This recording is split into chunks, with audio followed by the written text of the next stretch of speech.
Alrighty.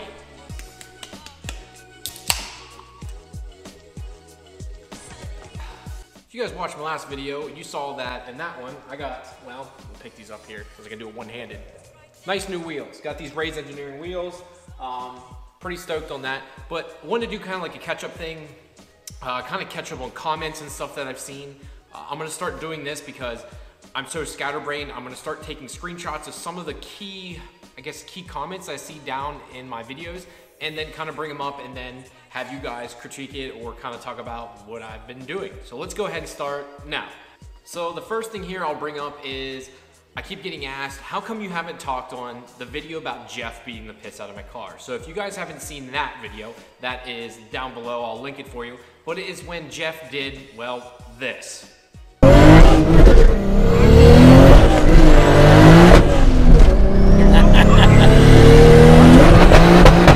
So Jeff, I said, could go drive the car, and I said, you know, drive it. I want you to drive it fast or drive it quick. I didn't know Jeff was gonna drive it like he couldn't drive a car. Jeff actually teaches in Pennsylvania for the DMV. He actually teaches not motor vehicle, but I guess it would be technically. He teaches for motorcycle lessons for the state of Pennsylvania. He's driven multiple cars. He was trying to flat foot shift it, and he took beating the shit out of the car to a different level. He was really trying to romp on it. And yeah, that won't be happening anymore. No one's gonna be driving the car anymore unless I'm 100% sure they're gonna be okay with it and treat it well. Once I do all the new upgrades to the Supra, obviously not the MR2, that car is going to be my true baby. This car I'll probably let friends, you know, drive around, not care so much until this gets to that point, and then I buy another car, so on and so forth. But yeah, no more people driving the car. It did kind of suck. I wish he would have been a little bit nicer to the car, or at least shifted it properly. Like as soon as you couldn't get in the gear, I would have let off, but he just kept going. The transmission's fine. Luckily for me, the clutch in it doesn't hold up to that much power, so it was starting to slip from it, and that was causing why I was grabbing or whatever. He needed to pull up on the clutch or whatever. So that's where you heard the clunking stuff, because he was like literally forcing the gear, so it was hopping, and that's where you heard the clunk, which was actually the rear end connecting and trying to like get into gear and go. But yeah, no more people gonna be driving the car. Me, numero uno, that's it. All right, let's go on to the next subject. So another thing I get asked a lot is with the Supra again. I started a video series for the CD009. You probably actually look down below where I started it, and I kind of left it there because I did go over some key points to help people out. But the big reason I stopped it was it just didn't make sense for me for the power goals I had. After looking into it more, trying to get it to fit up, you had to slightly modify the tunnel. Now they do offer the automatic bell housing, which allows it to fit properly. But after shifting a couple of them, they just didn't shift all that nice. I just decided against it. Now, looking at it here, I might go with it. I would have kept my 3.3 turbo rear end, which was out of a 6-speed car. I would have probably threw it all in and just drove it because I had a TRD diff in it too. I probably would have kept it that way, but cost-wise, I just couldn't be an R154 setup. It's been lasting me great. It's been shifting smooth. The only thing with the R154, it has a little bit of gear whine, which they all do. I don't know why that is. I thought it was just mine. Then I drove Freddie's car, his did it. I drove my other buddy's car with a Mark III. His has gear whine. His factory bone stock, never touched. I'm not sure why the R154 does that, but it does. It's not all that noticeable, but I can still hear it versus the W58, which is dead quiet. But then again, that thing can't hold any power. The gears are much bigger in an R154 or V160. That's why I didn't go to it, guys. It just didn't make sense from a cost standpoint when I could get the R154. It bolts up readily, easily. All the research has been done. I knew the power I wanted to go through. I didn't want to go any more than 700 horsepower. This can easily hold it, has been holding it, has been giving me no problems, and I've been really happy with it, especially since I have a tripod style. Everyone complains about oil coming up and stuff, but with the tripod style, no oil slushes up through the shifter. None of that stuff happens. I don't have the weird reverse lockout issues. It goes into first, second, third, fourth, fifth every time. Honestly, it drives normal. I mean, the only thing I can complain about was my stupidity is I probably would take out the heavy gear oil in it now because it's too cold here for that. I have heavy shockproof in it, and when it gets warm, it's buttery smooth, but I gotta be real ginger with it to get it through the gears when it's dead cold out. With MT90, it wouldn't be as thick.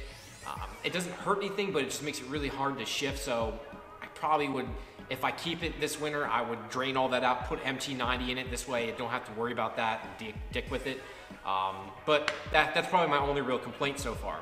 Another thing I saw was a couple guys actually, the last couple videos, someone keeps mentioning this, and I'm not sure why. and I talked about it in the past, but as a subscriber meetup or subscriber car show kind of thing, I just still don't feel, I talked about this when I had 5,000, I wanted to do it. Now I'm up past 20,000 subscribers, and I still don't feel like I have enough people there. Now 20,000 sounds like a lot, but when you're talking globally, I'm in a small town, I would probably have it in Hagerstown or maybe up towards Hershey area, Harrisburg, and maybe the Street Speed guys would help me out. But I feel like I don't have enough subscribers. I feel like you guys are all great, and I appreciate all your support, but in my small area, how many people are here? And then on top of that, how many people are actually gonna show up? You know, I feel like once I hit 100,000, it'd be realistic. If you guys could help me reach that 100,000 goal, share these videos and help me get there, that would be great so I could hold an event like that. But if not, I just feel like it'd be very minimal and almost narcissistic of me and kind of like conceited to have something when I'm so small. I'm not that special, I'm not that cool, I'm not Mike from Street Speed, I'm not a Adam LZ, I'm not a TJ Hunt. I'm not as cool as those guys. I don't have the personality. I'd rather just work on cars than have the cool personality that they have. The only thing I have is I like to drink beer and drink Red Bull. That's about it.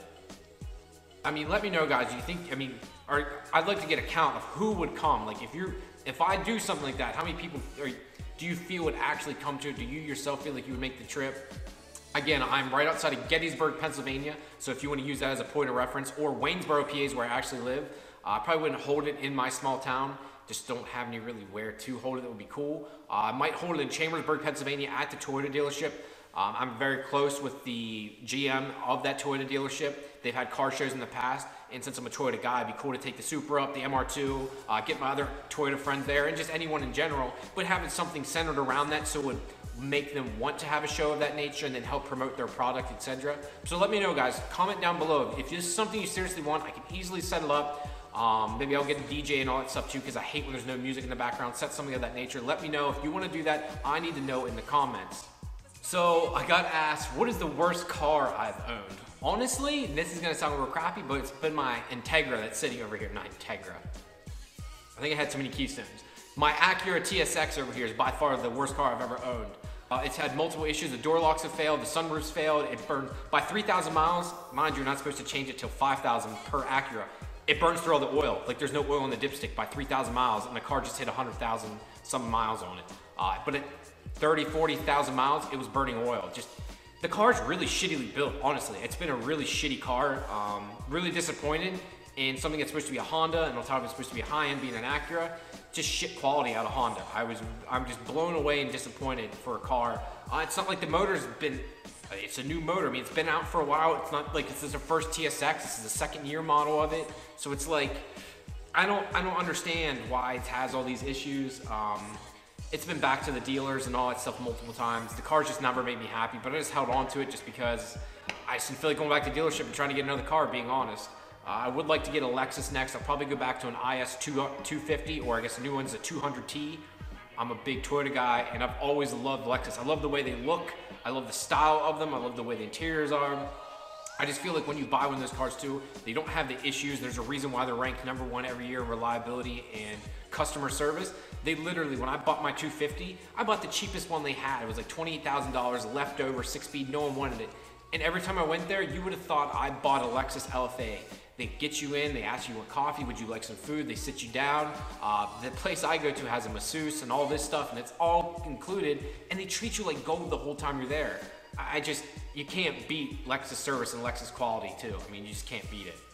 Another thing was, what's the next car? So right now I have these two cars plus the Acura. My wife has her RAV4. I have the MR2 and the Supra. And right now, money-wise, I could get another car, but I'd be so strapped in a way then, you know, buying those cars and then trying to mod them all. I just don't have the cash to mod 3 cars. And what's the fun in having 3 cars if I can't mod them at all? Right now I have the cash so I can mod the MR2, then mod the Supra, then mod the MR2, then mod the Supra again. It makes it fun and I keep it going. I'd like to get these cars a little bit more upgraded first, you know, do all the suspension work on this, get the exhaust. I might actually swap the intake manifold on this from a Gen 3 to a Gen 4. Apparently the manifolds bolt up directly, and I like the way the Gen 4 manifold looks over what the Gen 3 does. So I'm thinking about doing that. And just a couple other little things to get the cars perfected first. And then I'd like to buy a Celica All-Track, also known as a GT4 in Japan. Here in the States, they stopped making them in '93, and in Japan, the 6th gen Celica, they had the All-Tracks, which what I had for a first car. If I never mentioned that, my first car was a 6th gen 97 Celica Alpine Silver, just like my Supra was or is. And I love that car, so I really want to get another one. I would really like to get a GT4. The problem is they did make them in left-hand drive. Like there's some in Germany and Denmark and places of that. They make them in left-hand drive. They're just uber rare, and they're super expensive if you want a left-hand drive. Versus a right-hand drive I can get for the same of what I paid for this, $9 grand, shipped here to the US with less than 100,000 miles on it, you know. I just hate right-hand drive cars. I've never enjoyed driving a right-hand drive car. They just don't give me, it's just not the same visceral experience for me. I think being an American, I enjoy using the right hand to go through the gears, and it's just normal for me. So what that would probably be the next car I get would be a Celica GT4. Then after that, if they don't come out with a new Supra, I might step into the supercar game, try to get something older that can modify. I don't like McLarens. The 570S sounds like it's farting all the time. The 720 I like, but it's out of my price range.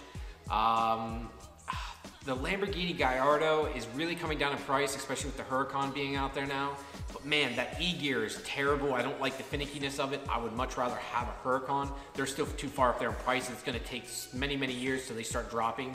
But that would be the car I think I would like the most, because I could physically tinker with something like that. I could mess with it. The McLaren, you can't, anything of that nature. So I think that would be where I went to, or an R8. I'm not a big Audi fan, even though the Audi and the Lamborghini are pretty much the same thing, motor and transmission wise. They're much cheaper. You know, you can save $30,000, $35,000 just by getting an R8, just because it doesn't have the legendary bull in the front. So that's just some things, guys, that I'm thinking about doing at this time. One last thing I wanted to say here is I wanted to really say thank you to my sponsors, the people that have helped me out over the years here and helped me get to this point. YouTube was something I never thought I would do, just because I feel like I couldn't edit. I don't know anything about videography, kind of doing this on a whim. And I'd like to thank, you know, the Gears and Gasoline, my actual car sponsors, Hux Racing, Plus Soap, TCS, Kaizen, all these guys out there. Thank you guys so much for all your support.